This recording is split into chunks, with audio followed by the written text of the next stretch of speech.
TV Bula no ar. Eu sou Ademir Luiz, o testamenteiro de Ian Fleming, e hoje vamos discutir 3 fatos que podem ser comprovados cientificamente aproveitando o final da saga de Daniel Craig como James Bond. Primeiro fato, esse James Bond existe um universo paralelo que pode ser explicado pela teoria das cordas. Segundo fato, ele parece um crossfiteiro, mas na verdade é um virgão de internet. E terceiro fato, o seu 00 na verdade não é licença para matar, é licença para matar trabalho.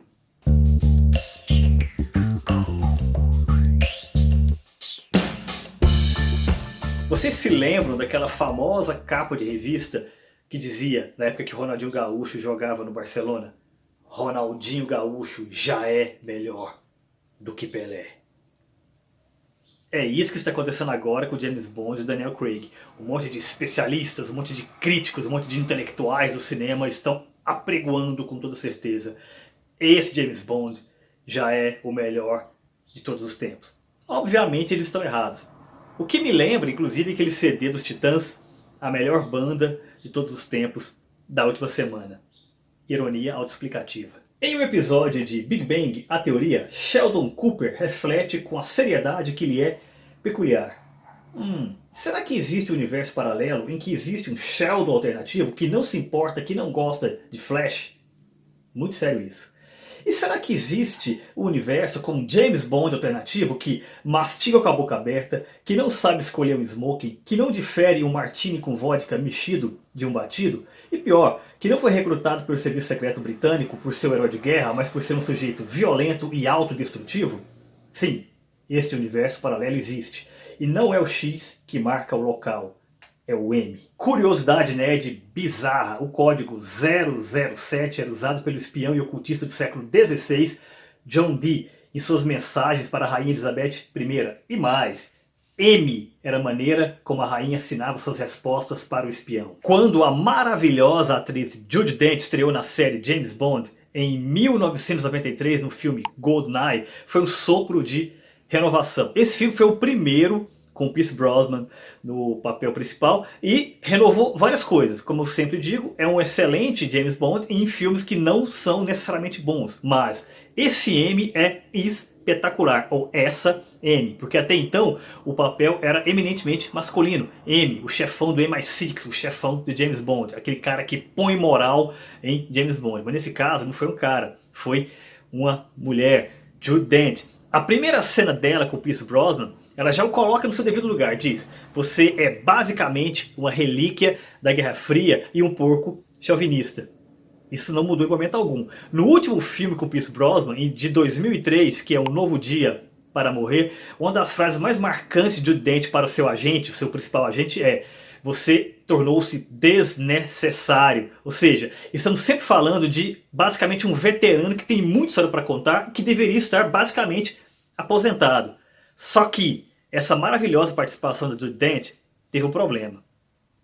Não pararam na hora certa. Ela foi para Cassino Royale, que não é necessariamente uma adaptação dos filmes anteriores, mas uma recriação do personagem James Bond. Outro universo. Se você for nerd hardcore, você vai entender bem o que eu quero dizer. Houve com essa M da Judi Dench a mesma coisa que aconteceu com alguns personagens da DC Comics depois do mega evento Crise nas Infinitas Terras. Vocês se lembram, né? A Crise destruiu o multiverso e criou um universo só. Ou seja, apenas um Superman, apenas um Batman, apenas uma Mulher Maravilha. E as origens sendo recontadas. Mas o que aconteceu? Algumas revistas faziam muito sucesso na época. Um exemplo era Jovens Titãs, do George Pérez. E os editores pensaram: não, deixa como tá, não vamos rebutar não, deixa, continua aí, continua. E o que aconteceu? Peças do universo antigo que deveriam ter desaparecido continuaram no universo novo. O que fez com que o Flash do Wally West, né, existisse sem que não ficasse claro se houve ou não um Flash do Barry Allen. E a Moça Maravilha, que só deveria existir um universo em que a Mulher Maravilha fosse uma veterana, estava lá. Houve exatamente isso com a Amy da Judi Dench. Ela foi trazida de um universo para outro, né, sem espaço para ela. E qual foi o resultado? Um tremor na força. E por que não há espaço para ela? Muito simples.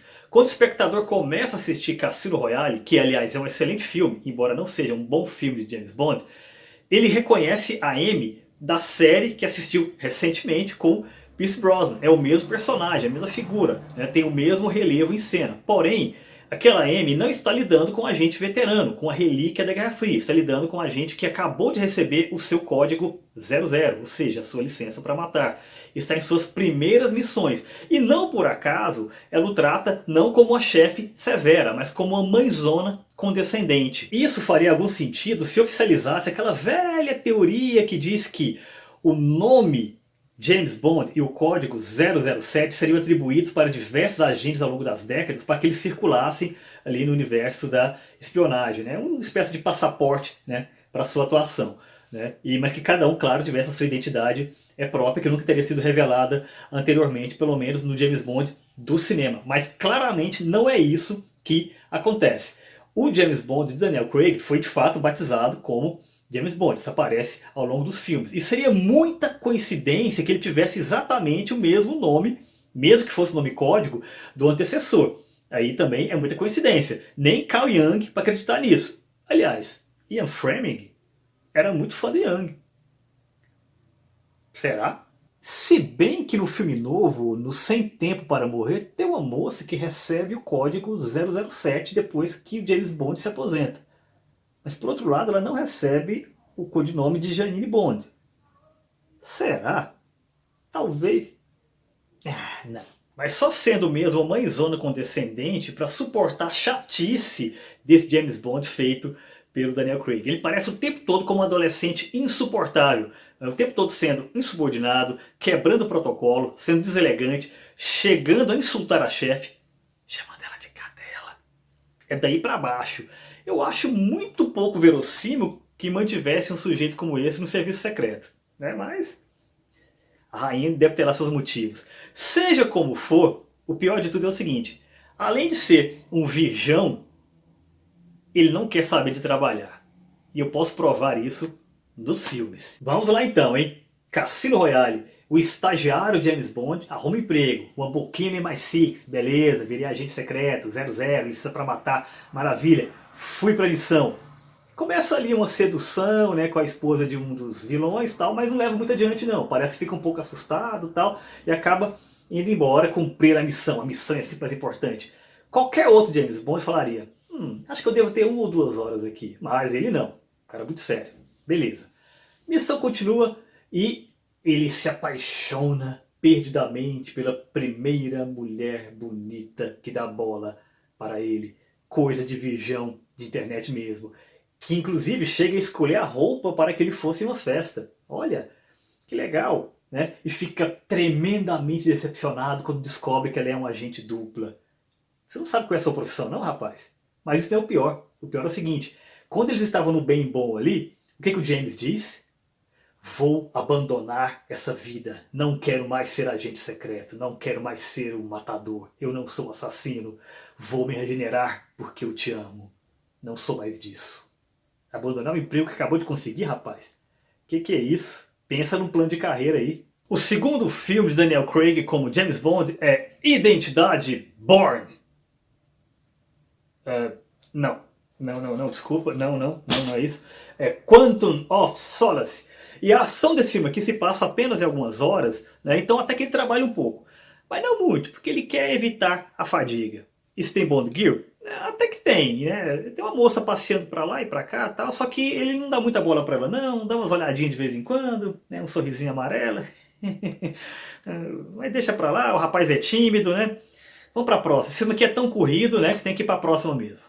Próximo aí, próximo. E valeu a pena a correria, porque o próximo é Operação Skyfall, o melhor filme de James Bond em décadas mesmo. Muito em função da escolha do diretor. Pela primeira vez na franquia inteira, um cineasta de primeiro time, Sam Mendes, vencedor do Oscar. Só lembrando que Steven Spielberg e Quentin Tarantino sempre sonharam em fazer um James Bond. O Spielberg, por exemplo, ele fez o Indiana Jones porque não conseguiu dirigir um James Bond. Não, eu acho que ainda dá tempo, hein? O Spielberg é um veterano, mas está aí produzindo, fazendo filmes interessantes e tal. E o Tarantino diz que vai fazer apenas 10 filmes, falta apenas um, hein?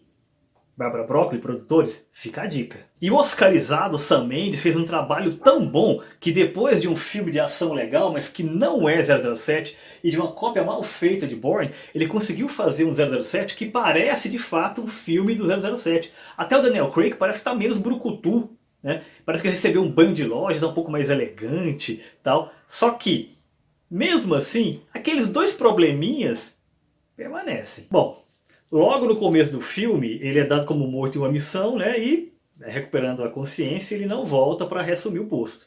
Abandona de emprego. Fica lá nas férias prolongadas, tomando cachaça, né? Com Escorpião. Quanto às Bond Girls, até que tem umas garotas aqui, ali e tal, né? Mas ele voltando para o trabalho, ele só consegue reassumir o posto, né? Porque a mamãezinha condescendente deixa ele colar na prova, né? E é isso. No final das contas, a principal Bond Girl é exatamente a Amy. Então vocês julguem como quiserem. Fora isso, só tem uma coisa. A Moneypenny dá um tiro nele.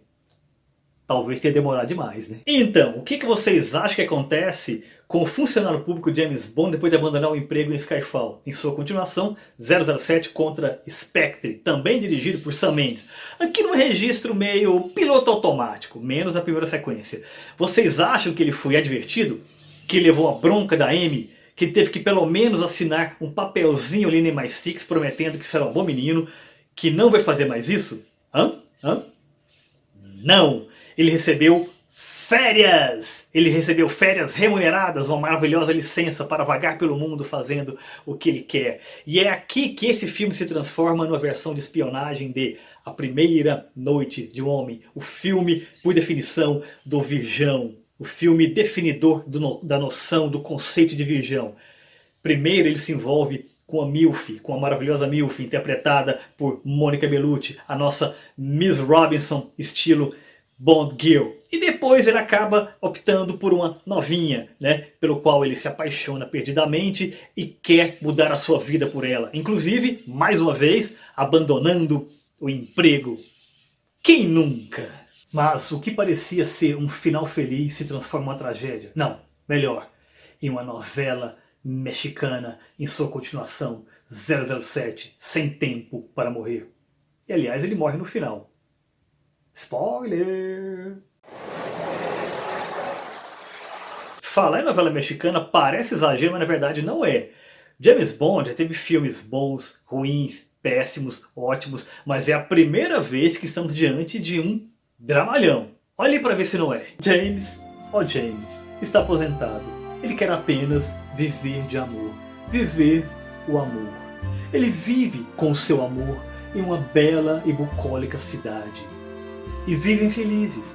Porém, a memória de seu antigo amor o assombra. O que ele quer fazer então? Uma cerimônia para livrar-se do luto. Ele vai visitar o túmulo do seu antigo amor para ultrapassar essa fase e poder viver plenamente a sua atual felicidade. Porém, chegando lá, ele é atacado. Ele acredita que seu novo amor o traiu. Voltando para casa, ele a pega, a coloca em um trem e a manda embora. Tchau, tchau, bye bye, até nunca mais nos veremos. Porém, o destino, o triste destino, o inevitável destino, os colocam novamente frente a frente. E James a encontra com a criança. Uma criança, uma bela menina de 5 anos, exatamente 5 anos. E ele pensa, será minha filha? Não tenho certeza. E essa incerteza vai se desdobrando até o final do filme, quando eles têm que enfrentar juntos, como a família, os vilões malvados. E ao final do filme, James, agora com a certeza de que a bela criança, de que a bela menina é sim sua filha, ele diz, a melhor coisa que eu já fiz, a coisa mais bela que eu já fiz. Ele se sacrifica por sua família, se sacrifica como o bom homem que ele sempre foi no fundo de seu coração. O que vocês acham desta maravilhosa sinopse de Sem Tempo para Morrer? Eu acho o seguinte: agora acabou mesmo, não tem mais jeito, James Bond levou um monte de míssil na cabeça, deve ter morrido, não é possível, né? Agora, o fato é que Daniel Craig passou anos, praticamente desde 2006, quando estreou Cassino Royale, dizendo que não queria voltar ao personagem, que era um personagem que ele não gostava, que o desgastava, não volto de jeito nenhum e tal, e sempre voltava, né? Agora, conseguiu o que queria, tanto ele quanto o próprio James Bond, né? Para de trabalhar, agora não tem mais jeito, né? Agora eu só espero que os produtores devolvam o personagem para o seu universo tradicional, porque nesse que ele está agora só pode ser nesse estranho universo em que Sheldon Cooper não gosta do Flash. Aliás, no final de Sem Tempo para Morrer aparece uma ironia involuntária. A tradicional frase 007 voltará, que está em todos os filmes. Mas neste filme em particular, 007, James Bond, morreu. Como que ele vai voltar? O próximo filme vai ser filme de zumbi? Em minha opinião, essa até então impensável morte de James Bond foi muito orquestrada, foi muito planejada. Um pouco aquela coisa, crianças, agora vocês têm que chorar, chorem! E para mim reflete basicamente a vaidade das pessoas envolvidas no projeto. Um pouco aquela coisa, o que nós fizemos aqui não tem nada a ver com o que foi feito antes, nem o que vai ser feito depois, que com certeza vai, né? Começa aqui e termina aqui. Isso não significa dizer que uma tradição de um personagem tenha que ser cristalizada, tem que ser imutável. Não. É muito comum, inclusive nos quadrinhos, né, que episódios que são interessantes vão se acrescendo àquela narrativa já conhecida. Mas nesse caso aqui, na minha opinião, não houve essa construção. Houve uma deliberada desconstrução. E, creio eu, baseada unicamente na vaidade. Já dizia Salomão, vaidade. Tudo é vaidade. Vaidade de quem fez e, talvez, pretensão de quem quer passar por muito entendido, alguém que entendeu a proposta, diferentemente dos filisteus, né, que não querem aceitar o novo e tudo mais. Mas o fato é o seguinte, uma versão controversa de um personagem jamais poderá ser a versão canônica, jamais poderá ser a melhor versão. No máximo será a melhor banda de todos os tempos da última semana. Mas, rei morto, neste caso literalmente, rei posto. A pergunta que já está circulando é: quem será o próximo James Bond? Eu tenho a resposta neste envelope. Quer saber quem é? Se inscreva no canal que eu lhe conto. Somente para seus olhos.